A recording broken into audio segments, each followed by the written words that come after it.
अपना देखेंगे राज्य के निर्माण के लिए, है ना। 3 तो हम लोग देख लिए सरकार, पहला था जनसंख्या, दूसरा था निश्चित भूभाग चाहिए था, है ना, तीसरा सरकारी शासन। अब चौथा हमारे यहाँ पे क्या दिया, संप्रभुता, है ना। तो संप्रभुता राज्य का चौथा और सर्वाधिक महत्वपूर्ण तत्व है। केवल जनसंख्या, भूभाग और सरकार के आधार पर ही राज्य का निर्माण नहीं हो सकता।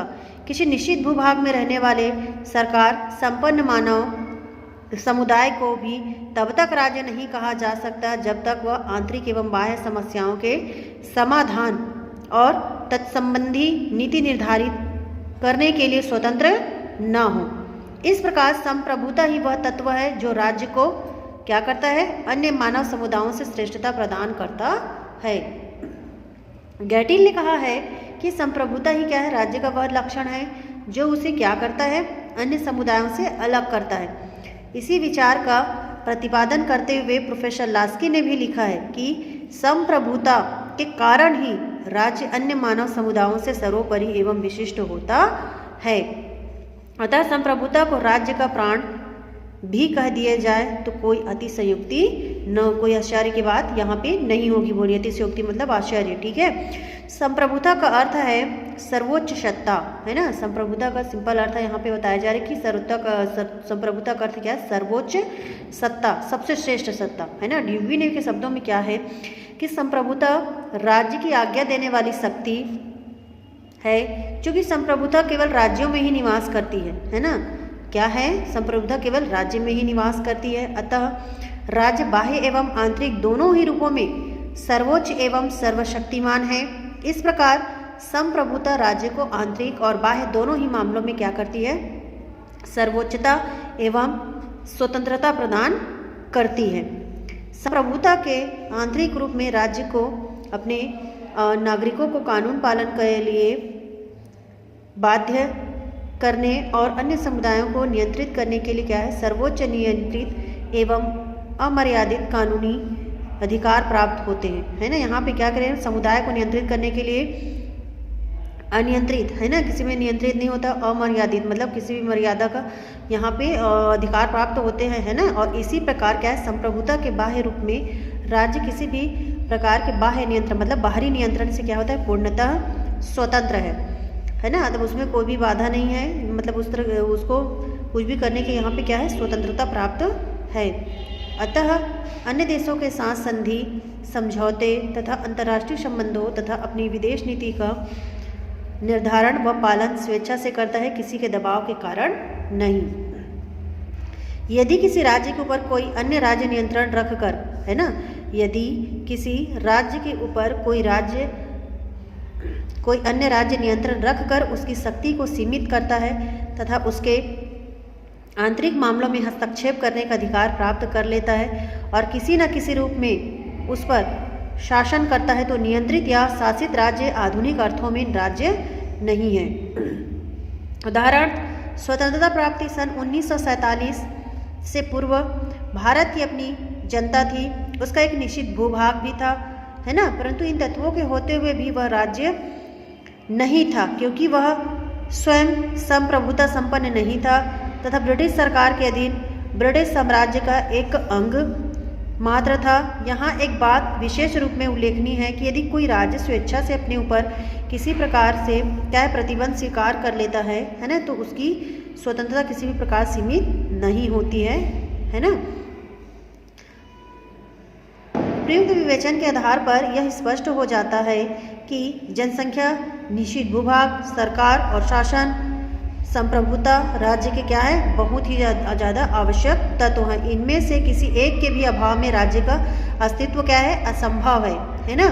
इन चारों तत्वों के आधार पर यह कहा जा सकता है कि अमेरिका, रूस, चीन, जापान, भारत, श्रीलंका, नेपाल और भूटान आदि राज्य हैं, परंतु उत्तर प्रदेश, महाराष्ट्र, गुजरात, पंजाब, संयुक्त राष्ट्र संघ और राष्ट्रमंडल या राष्ट्रकुल आदि राज्य नहीं हैं। आगे हम इसमें देखेंगे कि राष्ट्रता के निर्माण में अब सहायक तत्व कौन कौन से हैं ना। राष्ट्र का निर्माण करने के लिए हमको क्या क्या चाहिए, तो वे कौन सी बातें हैं जो राष्ट्र का निर्माण करती है और राष्ट्रवादी भावनाओं को बलवती बनाती है ना। राष्ट्र बहुत हद तक एक क्या है, काल्पनिक समुदाय होता है जो क्या है अपने सदस्यों के सामूहिक विश्वास, आकांक्षाओं और कल्पनाओं के सहारे एक सूत्र में बंधा होता है। यह कुछ खास मान्यताओं पर आधारित होता है जिन्हें लोग उस समग्र समुदाय के लिए गढ़ते हैं जिससे वे अपनी पहचान कायम करते हैं। आइए हम राष्ट्र के बारे में लोगों की कुछ मान्यताओं को पहचानने और समझने की यहाँ पे क्या करें, हम कोशिश करें। तो पहला देश में समान विश्वास अथवा एकत्व की भावना। तो पहला राष्ट्र विश्वास के जरिए बनता है ना। पहला राष्ट्र क्या है, विश्वास के जरिए बनता है। और राष्ट्र पहाड़, नदी या भवनों की तरह नहीं होते जिन्हें हम देख सकते हैं, है ना, और जिनका स्पर्श मतलब छू सकते हैं, महसूस कर सकते हैं। वे ऐसी चीज़ें भी नहीं हैं जिनका लोगों के विश्वासों से स्वतंत्र अस्तित्व हो।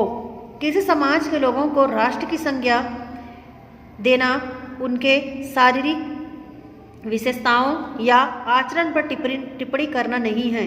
यह समूह के भविष्य के लिए सामूहिक पहचान और दृष्टि का प्रमाण है जो स्वतंत्र राजनीतिक अस्तित्व का आकांक्षी है ना। इस मायने में राष्ट्र की तुलना किसी टीम से की जा सकती है, किसी टीम से की जा सकती है। जब हम टीम की बात करते हैं तो हमारा मतलब लोगों के ऐसे समूह से है जो क्या है, एक साथ काम करते या खेलते हो।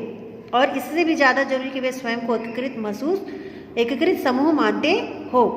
एक राष्ट्र का अस्तित्व तभी कायम रहता है जब उसके सदस्यों को यह विश्वास हो कि वे एक दूसरे के साथ हैं, है ना। मतलब सबसे बड़ी यहाँ पे राष्ट्र का निर्माण करने की एकता की जरूरत ज़्यादा होती है, ठीक है। और विश्वास, तो विश्वास जहाँ नहीं होगी वहाँ राष्ट्र का हम निर्माण नहीं कर सकते, ठीक है। दूसरे इसमें दिए भौगोलिक एकता। तो राष्ट्र और राष्ट्रीयता के जन्म और विकास में मातृभूमि के प्रति क्या है, गहरी श्रद्धा की भावना क्या है यहाँ पे एक प्रमुख सहायक तत्व रहा करती है ना। इसमें संदेह नहीं है कि इतिहास में ऐसे उदाहरण भी क्या है मौजूद रहे हैं। जबकि एक राष्ट्रीयता या राष्ट्र वाले व्यक्तियों ने एक भौगोलिक एकता वाले भूभाग के न रहने पर भी अपने आप को क्या जीवित बनाए रखा है।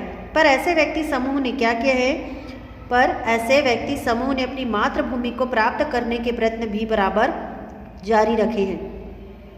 यहूदियों का उदाहरण ऐसा ही है। सन 1948 में फिलिस्तीन के इलाके में, है ना, स्वतंत्र इजराइल राज्य के स्थापित हो जाने से उनकी राष्ट्रीयता और राष्ट्र के निर्माण, राष्ट्र के विकास में क्या है, बहुत अधिक सहायता मिलती है। इसलिए भौगोलिक एकता के तत्व को राष्ट्र के और राष्ट्रीयता के विकास में एक सहायक तत्व माना जाता है। भारतीय राष्ट्र की पहचान भारतीय उपमहाद्वीप की नदियों, पर्वतों और अंचलों से है, ठीक है। तीसरा इसमें दिया समान इतिहास। तो राष्ट्रीय एकता समान ऐतिहासिक पृष्ठभूमि, युद्ध के दौरान किए गए समान प्रयासों और सांस्कृतिक परंपराओं का परिणाम है। हालांकि सन 1857 के विप्लव से भारत को स्वतंत्रता प्राप्त नहीं हुई, किंतु यह महान घटना भारत में राष्ट्रवाद का प्रतीक बन गई। तात्या टोपे, झांसी की रानी लक्ष्मीबाई और अन्य वीर सेनानियों की प्रशंसा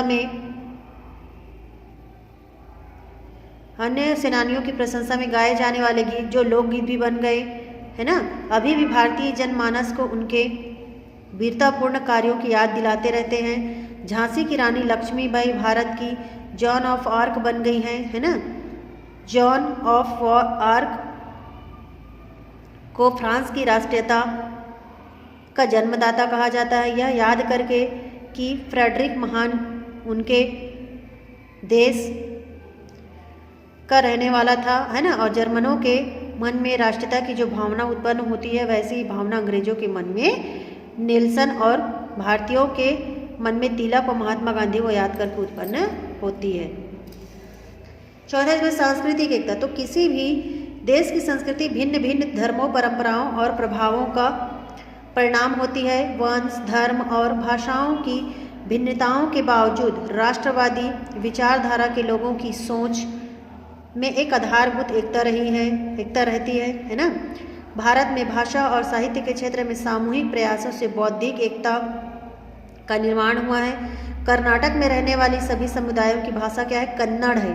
और बंगाल में सभी धार्मिक मान्यताओं वाले लोग बंगला भाषा में ही बातचीत करते बंगाली बोलते हैं, है ना। और अनेक पंथों, वंशों और जातियों अर्थात आर्य, द्रविड़, यूनानी, इस्लाम, सिख, बौद्ध, जैन और ईसाईयत के मेल से भारतीय संस्कृति विकसित हुई है ना। और महान भारतीय सूफी संत बाबा फरीद, बुल्ले शाह और नज़ीर का मानना था कि प्रेम और शुद्धता ही ईश्वर की प्राप्ति का एकमात्र साधन है। शांति और सामंजस्य, क्षमा और दया की इन शिक्षाओं से भारत में सांस्कृतिक एकता स्थापित हुई है ना। ठीक है। पांचवें इसे धर्म की स्थापना, धर्म की समानता, मतलब प्राचीन काल में धर्म की समानता ने राष्ट्र और राष्ट्रीयता के निर्माण में बहुत अधिक योगदान दिया है। आधुनिक युग में भारत का विभाजन मतलब बंटवारा, है ना, मुस्लिम लीग और उसके नेता मोहम्मद अली जिन्ना की कोशिशों से धर्म की भिन्नता के आधार पर ही हुआ था। लेकिन आधुनिक युग में धर्म की समानता को इतना अधिक महत्व नहीं दिया जाता। कम्युनिस्ट लोग तो क्या करते हैं, धर्म को मानने से इनकार करते हैं और इसके अलावा धार्मिक सहिष्णुता पर आधारित धर्मनिरपेक्ष राज्य का प्रचार हो जाने से अब धार्मिक एकता का तत्व अनिवार्य नहीं रह गया है। ठीक है। यही वजह है कि धार्मिक उन्माद को भड़काकर जिन्ना और मुस्लिम लीग पाकिस्तान बनाने में भले ही सफल हो गए हो, लेकिन पूर्वी बंगाल उनके साथ नहीं रह सका। अब बांग्लादेश के रूप में वह पाकिस्तान से पूरी तरह अलग हो चुका है ना, अलग हो गया मतलब। इसी तरह जिन्ना और मुस्लिम लीग के घिनौने प्रचार के बावजूद भारत को आज़ादी मिलने के समय 4.5 करोड़ क्या था मुसलमानों ने इसी देश में रहना उचित समझा था। अतः यह कहना अधिक उचित होगा कि धर्म की समानता में राष्ट्रीयता के विकास में सहायता तो मिल सकती है, लेकिन वह अनिवार्य तत्व नहीं है। ठीक है। बाकी हम लोग यहाँ से कल पढ़ेंगे।